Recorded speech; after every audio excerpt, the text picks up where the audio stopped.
चतुर्थः सर्गः लङ्कापुरी प्रवेशः। स निर्जित्य पुरीं श्रेष्ठां लङ्कां तां कामरूपिणीं विक्रमेण महातेजा हनुमान् कपिसत्तमः अद्वारेण महाबाहु प्राकारमभिपप्लुवे निशिलङ्कां महासत्त्वो विवेश कपिकुञ्जरः प्रविश्य नगरीं लङ्कां कपिराजहितङ्करः चक्रेऽथ पादं सव्यं च शत्रूणां शतमूर्धनि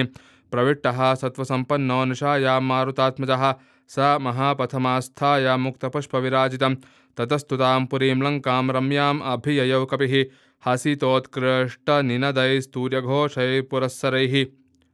वज्राङ्कुशनिकाशैश्च वज्रजालविभूषितैः गृहमुख्यैः पुरीरम्या बभासे द्यौरिवाम्बुदैः प्रज्ज्वाल तदालङ्कारक्षोगणगृहैः शुभैः सीताभ्रसदृशैश्चित्रैः पद्मस्वस्तिकसंस्थितैः वर्धमानगृहैश्चापि सर्वतः सुविभूषिता तां चित्रमाल्याभरणां कपिराजहितङ्करः राघवार्थं चरन् श्रीमान् ददर्श चतनानन्द च भवनाद्भवनं गच्छन् ददर्श पवनात्मजः विविधागतरूपाणि भवनानि ततस्ततः शुश्राव मधुरं गीतं त्रिस्थानस्वरभूषितं स्त्रीणां मादसमृद्धानां दिवि चाप्सरसामिव शुश्राव काञ्चीनिनदं नूपुराणाञ्च निस्वनं सोपाननिनदांश्चैव भवनेषु महात्मनाम् आस्फोटितनिनादांश्च क्वेलितांश्च ततस्ततः शुश्राव जपतां तत्र मन्त्रान् रक्षो गृहेषु वै स्वाध्यायनिरतांश्चैव यातुधानान् ददर्शसः रावणस्तव संयुक्तान् गर्जतो राक्षसानपि राजमार्गं समावृत्य स्थितं रक्षो बलं महत् तदर्श मध्यमे गुल्मे राक्षसस्य चरान् बहून् दीक्षितान् जटिलान् मुण्डान् गोजिनाम्बरवाससः दर्भमुष्टिप्रहरणान् अग्निकुण्डायुधांस्तथा कूटमुद्गरपाणींश्च दण्डायुधधरानपि एकाक्षानेककर्णांश्च लम्बोदरपयोधरान् करालान् भुग्नवक्त्रांश्च विकटान् वामनांस्तथा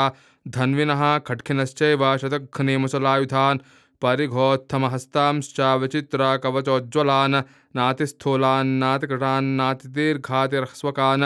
नातिगौरान् नातिकृष्णान् नातिकुब्जान् नवामनान् विरूपान् बहुरूपांश्च सुरूपांश्च सुवर्चसः पताकध्वजिनश्चैव ददर्श विविधायुधान् शक्तिविक्षायुधांश्चैव पट्टिशासनिधारिणः क्षेपणीपाशहस्तांश्च ददर्श समहाकपिः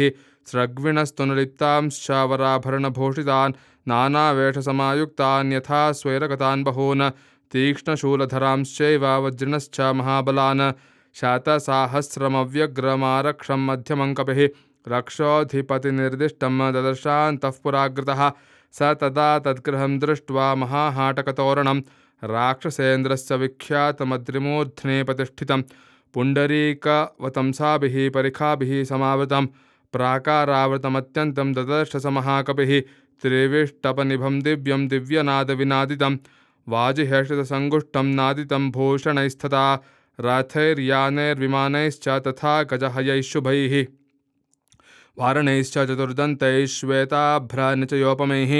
भूषितं रुचिरद्वारं मत्तैश्च मृगपक्षिभिः रक्षितं सुमहावीर्यैर्यातुधानैः सहस्रशः रक्षसाधिपतेर्गुप्तमाविवेश गृहं कपिः स हेमजाम्बूनदचक्रवालं महार्हमुक्तामणिभूषितान्तं परार्ध्यकालागुरुचन्दनाक्तं स रावणान्तः पुरमाविवेश इत्यार्षे श्रीमद् रामायणे वाल्मीकिये आदिकाव्ये चतुर्विंशतिसहस्रिकायां संहितायां सुन्दरकाण्डे लङ्कापुरी प्रवेशो नाम चतुर्थः सर्गः। जानकीकान्तस्मरणं जय जय राम राम।